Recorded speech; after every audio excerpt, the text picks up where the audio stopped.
Okay, this here is the electronics lab and electronics and circuits lab.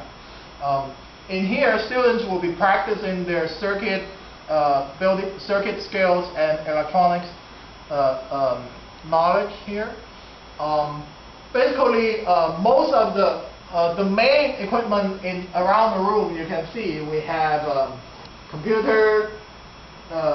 As each station we have one computer and one Elvis board, and also the function generator and oscilloscope. So those are the basic equipments and the main equipments that students will be using during their circuits and electronics lab.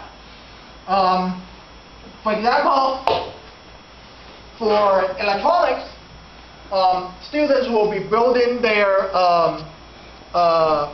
say, if they are doing a filter lab, then they will be building a low-pass filter or a high-pass filter or bandpass, depends on what lab it is. Then they will be building it on here, and then they will take a input from the function generator, and then they will hook up the output to. In fact, they will hook up both the input and the output to the oscilloscope, and then they will be looking at both the input and output on the oscilloscope. For example, if you're looking at if you are doing a filtering, then you should see a frequency difference. You should see the frequency content difference on the oscilloscope. And also another lab, for example, if they're doing an amplifier lab, they will be building their operational amplifier on. They will be put their operational amplifier chip on here, and then hook up all the resistors and things like those, and then take their input from the function generator, hook it up to the amplifier, and then take the amplifier output into one channel of the oscilloscope. Then they will be looking at the input from the other channel. And then they can compare both channels.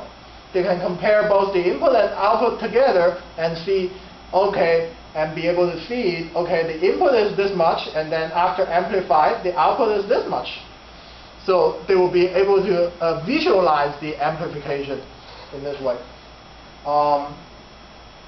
Another thing they will most of the time they will be using is this, a multimeter. So they will be using this for in many situations.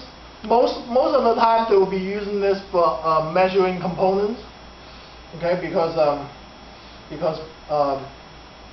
doesn't matter which lab they are doing, they first have to make sure they're using the right component and they're using a functional component. So that's the circuit and electronics lab.